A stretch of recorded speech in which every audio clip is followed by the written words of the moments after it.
Nagashima Spa Land in Kuwana, Japan is a really great park. It's really overlooked by other parks in Japan, but one thing that they are known for is Steel Dragon 2000, one of the tallest and fastest roller coaster out there.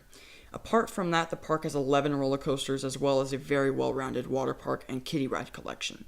The park also just looks very nice. It's clean, there's a lot of plants and trees, the rides are very well maintained and don't look too bad. The employees care about the park.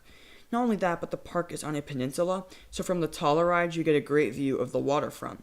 Now I wanted to walk you through as if you were visiting the park. You'll drive through into this peninsula and the park. The parking for some reason is really far from the actual entrance. You'll go through the ticket booth, and tickets here are the average price, but I'd recommend getting to the park at 3 o'clock so that you can get the after 3 ticket, which gives you 4.5 hours, which is really more than enough time.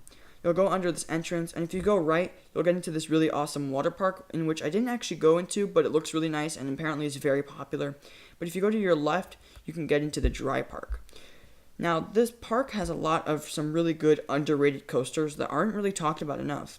The first coaster you'll walk by, and the first one I rode, is Shuttle Loop, which is a great square-stop roller coaster, even though it's a clone.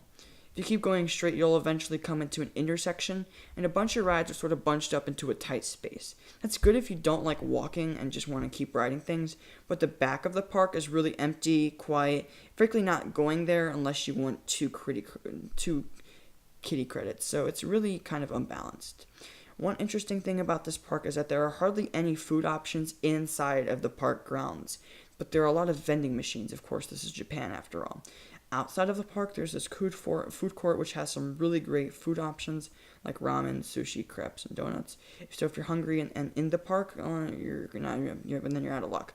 But as soon as you exit the park, there are plenty of really great options right outside of the exit. Now, the main reason most people are going to be coming here is for the roller coasters.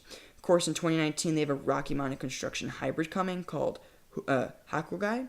But of course, they have a Giga Coaster, a flying coaster, which is world-class in my opinion. So there's definitely a lot to do. Outside of the actual rides, there aren't too many shows, which is a bit of a downside. But they have this free haunted house, which was interesting to say the least. For final grade, I'm going to be giving this park a B. I think once they get Hakugai, this park will deserve a higher grade, and maybe a bit more touch-ups here and there, and they deserve like maybe an A- or even an A. So all in all, if you're a roller coaster enthusiast and in Osaka, Japan, be sure to hit this place up. Thanks for watching. Be sure to like and subscribe if you are new to the channel. My name is Coaster Cupcake, and I'll catch you all next time.